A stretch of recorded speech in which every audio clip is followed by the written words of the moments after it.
we've done graded washes from left to right. We've done wet and wet clouds, and then we did some layering, glazing, even though it was still a little bit wet, so we got these beautiful edges coming over the top, and some of those trees created themselves. But we worked with values, aerial perspective, you know, light and blue in the background, and then we're getting stronger and warmer and more color and depth as we move to the foreground. So we got light values, we got mid values, and then we got dark values. We created a nice leading line, zigzag into the distance. We have a focal point here with some farmhouses. This is where we're looking at. This is where we're walking to. This is where our lunch is. We did a bit of dry brushing in the foreground, and we played around with creating shapes that are varied and not repetitive, you know, different size, different distance, different spacing.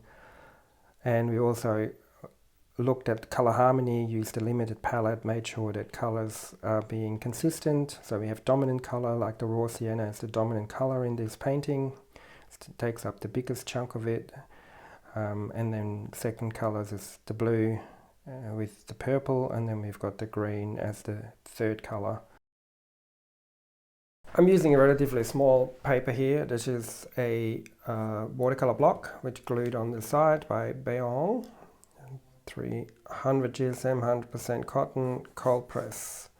And I'm gonna draw very loosely my shapes. And this is a super simple composition. That's the whole point, that we can do a quick painting that we're almost certainly guaranteed to succeed with.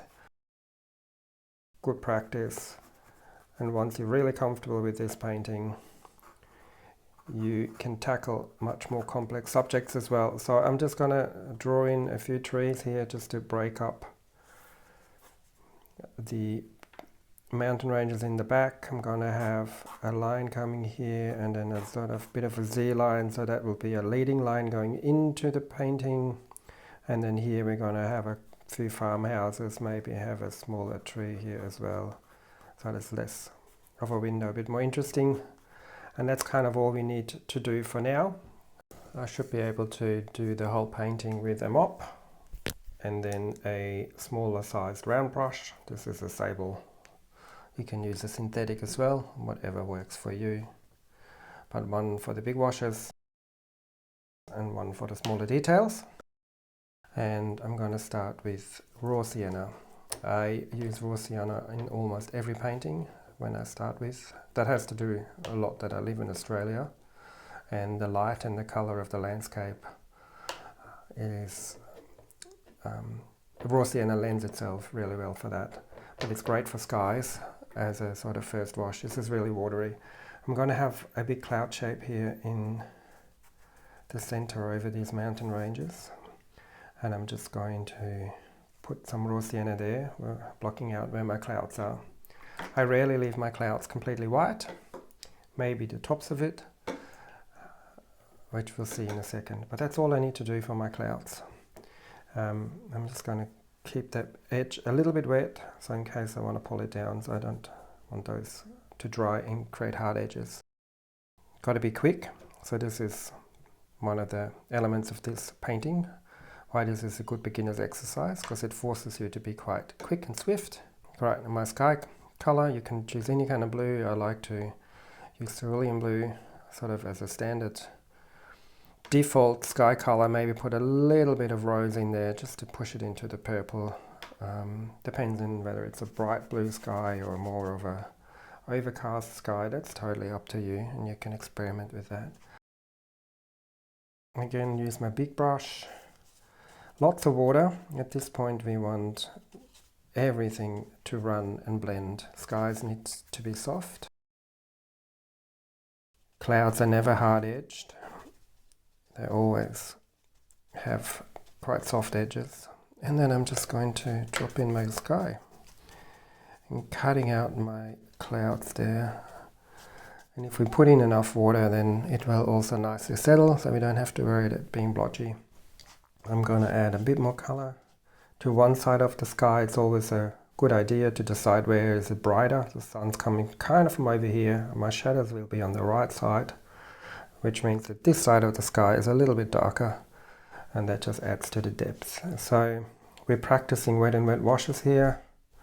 This is almost a gradated wash, we could call that, but that's definitely wet in wet, and you can see that's all we need to do for a little sky like that. That's it, we don't have to touch it. What I might be doing is dropping a tiny bit of shadows in here, but I need to let this water just evaporate a little bit. It's too wet now, that wouldn't do anything.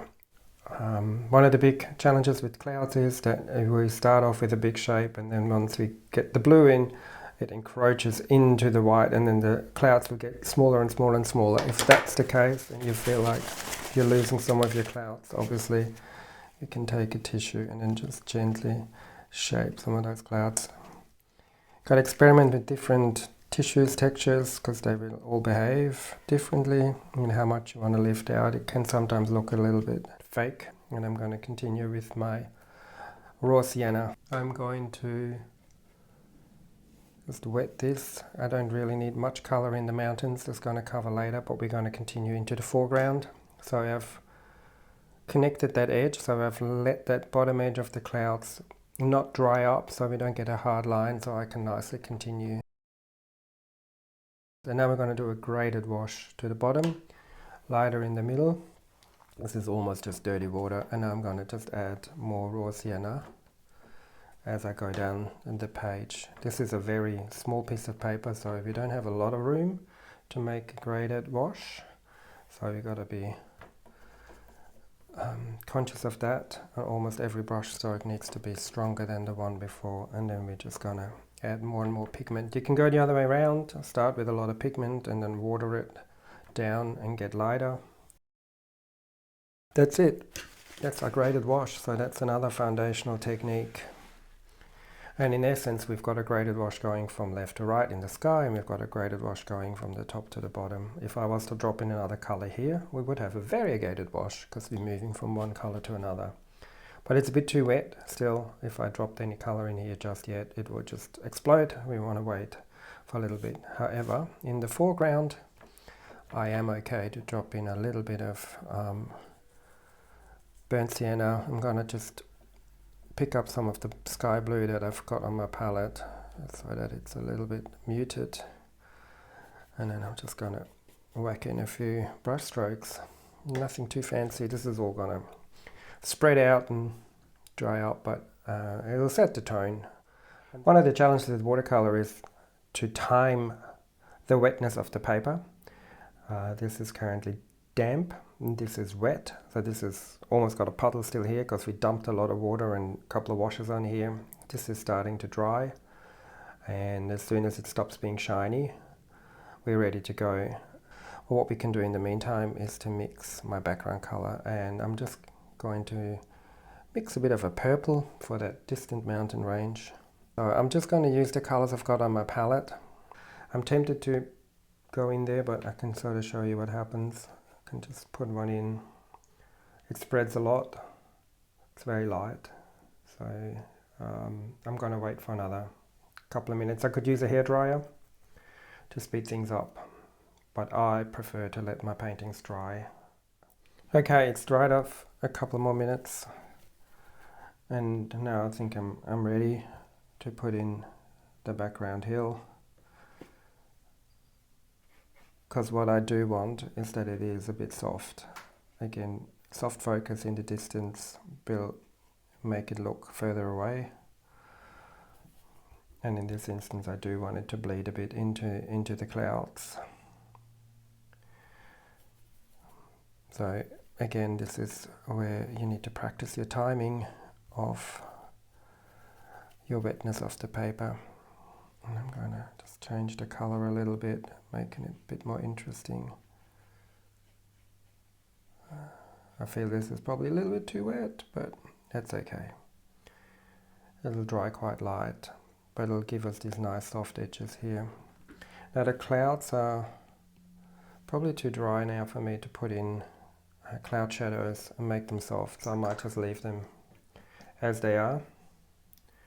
And you can see how it's starting to bleed.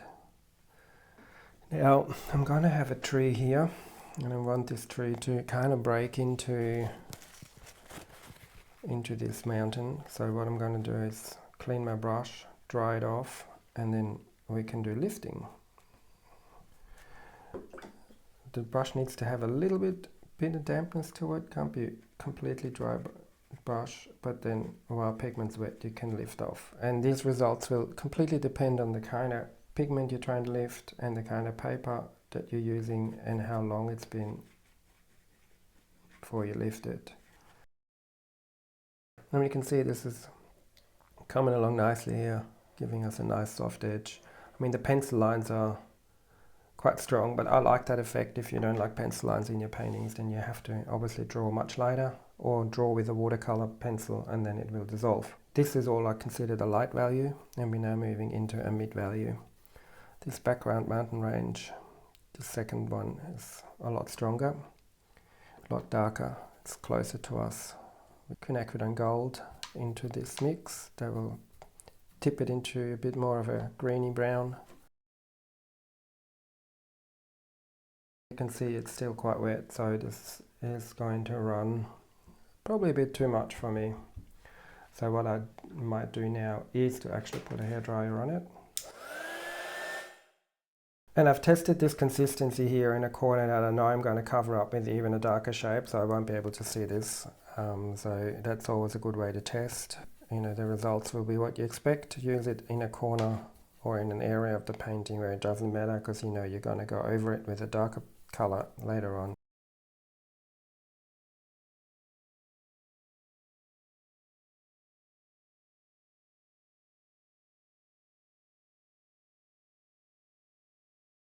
The bottom is nice and dry now, so I can actually start using some dry brush. Another foundational technique. When you get these effects, we call that dry brush. And you can see that the top edge is still a little bit wet, so it's creating these little trees without me having to do anything. That's always a bonus when watercolor does the work for you. I'm just going to again lift out this area because we're going to get a much brighter tree in there, and then actually have to do the same over here, so a bit more lifting. This tree here, I wasn't meant to cover that. Got too carried away. Again, with a damp brush, not too dry, not too wet, I can just lift out the colors.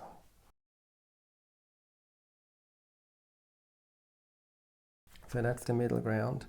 Now I wanted to have some farmhouses in here, and I'll get to that in a second, but I want to preserve this edge. That's just beautiful, but I might just connect it here and connect it there, and then just create some of those lines that we talked about in the sketch. And there can be bushes or pathways, who knows.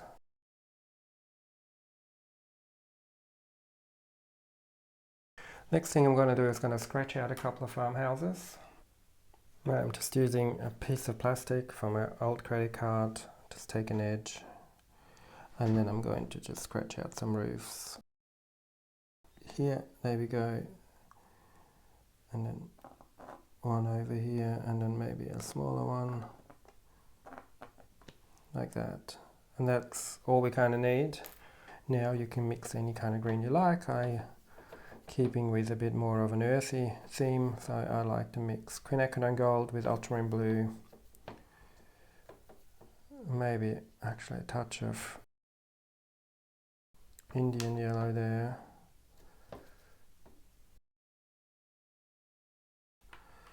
dabbing my trees, trying to create a bit of an organic shape, and then the same over here.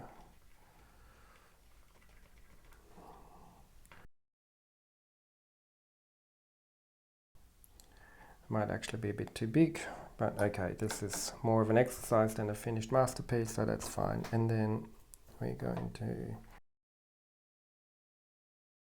continue with those trees. I've just covered my farmhouse down the background, but that's okay. Maybe we'll scratch in another one over here then. But what we're going to be careful is that they're not evenly spaced, which they currently are.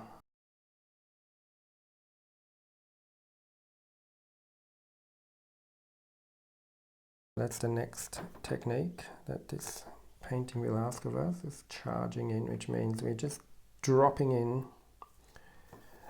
a colour into another colour while it's wet. Technically almost like wet and wet, but you can see that the pigment just charges in, hence that term. And again, we can do a bit of lifting if we feel like I want to create a bit more light. Continue with adding in smaller trees here and there.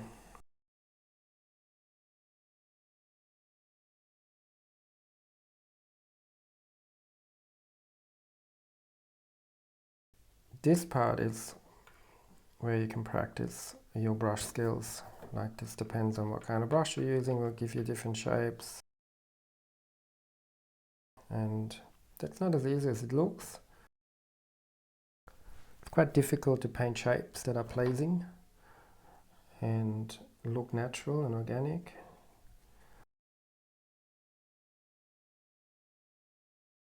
Symmetry is always a difficult one. We always want to paint the same thing, so we've got to make sure that we have different sizes and shapes.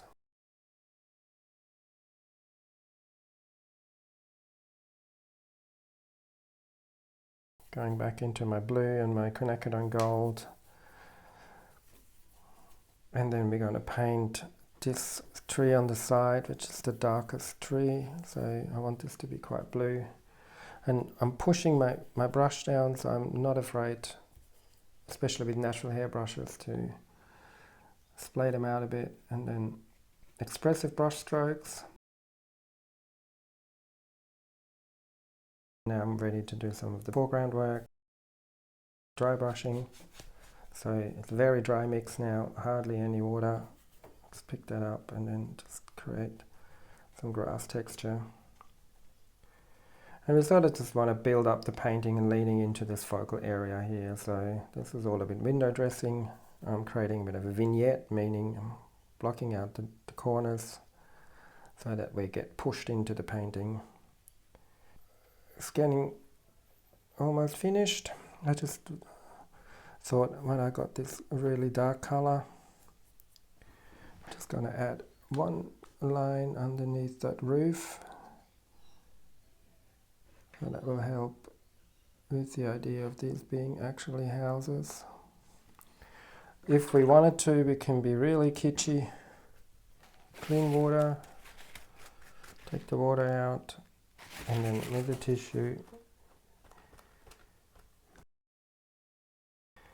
I want to add some fence posts, just making sure they're not in the way or too crazy. So maybe I'll actually put in a couple here. That's one could turn into a fence post. 1, 2. Always good to work in odd numbers. Maybe a big one at the edge there. 3, like that.